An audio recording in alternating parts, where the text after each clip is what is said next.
there was too many minutes. He was playing too many darn minutes. I actually was covering that game, and he was playing 35 something minutes, and I'm all for him playing every game. That's not the thing, but playing 35 minutes, I just felt like it was a lot, and it's natural. I can tell you, it wears on you regardless of what your body is talking to you, saying, okay, we need to slow back. So obviously you take practice time off. We know he doesn't like to miss practice, and he wants to play in games, and he's playing to win. I get it, but maybe not. Vince Carter has reignited one of basketball's longest-running debates. This time, though, the discussion carries more weight because it is not coming from someone chasing headlines or controversy. It is coming from a Hall of Fame player who spent more than 20 years in the NBA, competed against elite talent in both conferences, and earned the kind of respect that makes people pay attention when he shares an opinion. A recently resurfaced clip, along with thousands of reactions across social media, has once again placed LeBron James at the center of a familiar argument. The focus is on his remarkable streak of 8 consecutive NBA Finals appearances, and whether that achievement should be viewed the same way considering the path he took to reach those finals. The debate centers on the difference between competing in the Eastern Conference and navigating the much tougher Western Conference during many of those years. Critics argue that the journey through the East was less demanding, while supporters maintain that reaching the finals 8 straight times remains an accomplishment few players in league history could ever match. With Carter weighing in, the conversation has gained new momentum. His perspective adds credibility to a topic that continues to divide basketball fans, forcing many to reconsider how much conference strength should factor into evaluating one of the most impressive stretches of success the NBA has ever seen. Is maybe you preserve him in the first half, and you play your bigger minutes in the second half when he gets better. So I just feel like you have to find time to dial him back, because do you need LeBron James more in the beginning of the season when AD's playing like this, or do you need him from the middle to the back end of the year? I think you need him. And that is where the entire debate really begins. No one is claiming that LeBron James wasn't an all-time great player. No one is denying the level of dominance he displayed throughout his career. The disagreement revolves around the nature of that dominance and how much the surrounding circumstances should factor into the conversation. On paper, LeBron's accomplishments are extraordinary. 10 NBA Finals appearances and an incredible streak of 8 consecutive trips from 2011 to 2018 make for a resume that few players in history can rival. Even NBA.com has described that run as one of the most impressive stretches the league has ever seen. However, the argument highlighted by Vince Carter is that finals appearances alone do not always tell the complete story. According to many critics, the difficulty of the road matters just as much as the destination. When one conference is significantly stronger than the other, simply counting finals trips can overlook important context. That is the part of the discussion many LeBron supporters find difficult to accept. Looking only at the surface-level numbers creates a straightforward narrative. LeBron reached the finals year after year, and that achievement should end the debate. But a closer examination introduces a more complicated picture. Throughout much of that era, the Western Conference featured a relentless group of championship contenders battling each other every season. Meanwhile, the Eastern Conference often lacked the same depth of elite competition. Statistical studies, including research from Harvard Sports Analysis, have previously pointed to a measurable gap between the two conferences during those years. That broader context is exactly what Carter's comments are drawing attention to. Whether fans agree with him or not, his argument forces people to look beyond the headline statistics and consider the environment in which those accomplishments were achieved. That is why his remarks have generated such a strong reaction across the basketball world. But it's about the other guys playing well and being aggressive. And by the other guys playing well, it allows him to rest. He doesn't have to exert so much energy in the first quarter like he had to do when he scored 24 points. Yep. He gave him 2 when he scored 24 points, and they still were down, and he ran out of gas. Yeah. And I mean, he's human. He's going to run out of gas. So those guys exerting themselves in the first quarter and just really just doing what they're doing in the first quarter helps him. The Western Conference during that era wasn't simply strong, it was a gauntlet. Every season felt like a battle against multiple championship-caliber teams. Looking back at the 2010-11 season alone, the Lakers, Spurs, Thunder, and Mavericks were all legitimate contenders fighting for position at the top. As the years went on, the competition only became tougher. The rise of the Warriors dynasty, the peak years of the Lob City Clippers, and Houston's explosive offensive teams turned the West into a conference where there were no easy paths. That's why many fans and former players believe Vince Carter's comments deserve serious consideration rather than being dismissed as criticism. Night after night, Western Conference teams were forced to survive against elite opponents. In contrast, the Eastern Conference often featured only a handful of true threats standing between a superstar and a finals appearance. While that interpretation remains open to debate, it is rooted in how the league's competitive balance looked during those years. The comparison becomes even more noticeable when examining LeBron's time in Miami. Between 2011 and 2014, the Heat were clearly the dominant force in the East.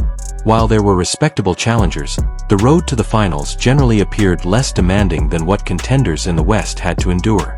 The Celtics were nearing the end of their championship window, the Pacers were competitive but not viewed as an elite powerhouse, and teams like Toronto and Atlanta enjoyed successful regular seasons without being considered overwhelming postseason obstacles. That perspective forms the core of Carter's argument. The discussion isn't about denying LeBron's greatness or pretending his achievements weren't remarkable. Instead, it focuses on the level of resistance he faced while accumulating those accomplishments. According to this view, greatness should not only be measured by results but also by the difficulty of the journey required to achieve them. The most important distinction is that Carter's position, as many people interpret it, does not claim LeBron lacked dominance. Rather, it suggests that the environment around him provided a more favorable path than the one available to many Western Conference stars. Those are two completely different arguments, yet they are often treated as if they are the same. That is why the debate continues to divide basketball fans. One side hears any criticism of LeBron's finals streak as an attempt to diminish his legacy. The other side sees it as a necessary discussion about context and competition. Both groups believe they are defending an honest view of basketball history, which is exactly why the conversation remains as heated today as ever. As far as inspiration, I didn't take much inspiration from Vince, but I've always admired his ability to do what he did on the floor. This man would jump out of any gym, and that you always kind of had that wild moment when you saw Vince play. But I didn't have much inspiration from him. I gained inspiration from other people. In the end, Vince Carter's comments are not really an attack on LeBron James. The larger point is that context should be part of the conversation whenever historic achievements are evaluated. That's why this debate never seems to disappear. Every time people revisit LeBron's streak of finals appearances, the same questions return because there is more than one way to interpret what happened. If someone focuses primarily on the numbers, LeBron's run looks almost impossible to challenge. 8 consecutive finals appearances and 10 overall trips to the championship round are accomplishments that place him among the greatest players the sport has ever seen. From that perspective, the discussion feels straightforward. However, when the emphasis shifts toward the quality of competition and the difficulty of the path, Carter's viewpoint becomes easier to understand. The argument is not about taking away achievements. It's about examining the environment in which those achievements were earned and asking whether conference strength should play a role in how history remembers them. That balance between accomplishment and context is what makes basketball debates so compelling. Greatness can be undeniable while still leaving room for reasonable disagreement. A player can achieve extraordinary things, and people can still debate how difficult the journey was without dismissing the accomplishment itself. For many viewers, that may be the most accurate way to understand Carter's remarks. He did not dismantle LeBron's legacy or erase anything from his resume. Instead, he encouraged fans to evaluate that legacy from a more critical perspective. Those are two very different things. LeBron's streak remains legendary, and his collection of finals appearances remains one of the strongest records in NBA history. Yet once Carter brought the topic back into the spotlight, it forced fans to confront a question that is often overlooked. How much of that sustained dominance was purely the result of LeBron's brilliance, and how much was influenced by the competitive landscape surrounding him? That question continues to divide basketball fans, and it is exactly why the debate shows no signs of ending anytime soon. Regardless of if LeBron is playing great I feel like he should be the guy you should throw your jabs at, and because he can take it, he can handle it. Because now, if I could go at LeBron and AD, I can go at anybody, and everybody falls in line, or they have to fall in line. Because if I could go at the best player, I could go at guys who don't play much and expect the world from these guys, because I expect the world from them. If I'm JJ, I'm pulling LeBron aside. I agree. I'm pulling LeBron aside and say, listen, I'm about to jump you, man, in front of the team. Hey, don't take it personal, but I am going to get in your ass right now, just so I can send a message. You were on the team in Dallas when Carlisle went at Dirk like that. Yeah, he pulled basically Dirk aside and said, "Listen, I'm going to go out. Don't take it personal. I am going to try and gain." That's good leadership. That's correct. And when we saw that, we're like, well, damn, if he's going to go at this Hall of Famer, what can we say? Right. We got to tighten up. LeBron's move to the Western Conference only added fuel to the debate. When he joined the Lakers in 2018, his first season in Los Angeles ended without a playoff appearance. For many people, that became one of the strongest pieces of evidence supporting Vince Carter's argument. After reaching 8 straight NBA Finals in the East, LeBron entered a conference where the path looked dramatically different from what he had experienced before. Of course, injuries played a major role in that season and cannot be ignored. But critics focus on a broader point.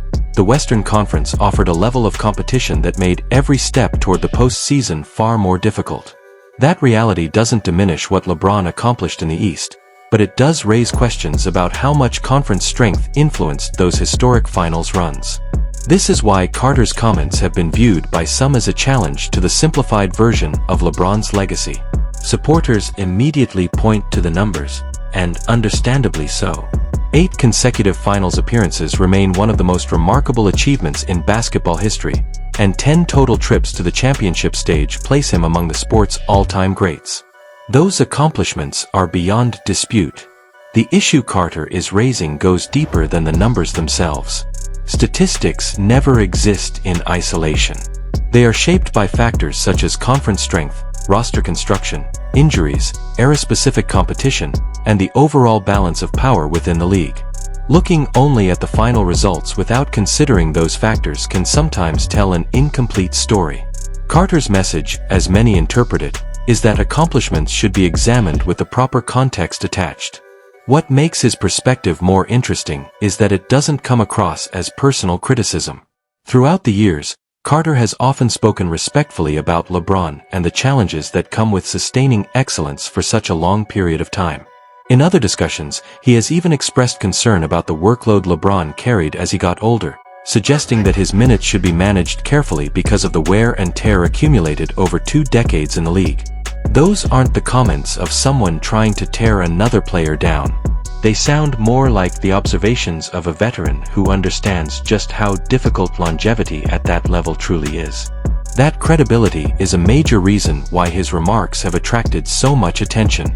Fans know Carter experienced multiple NBA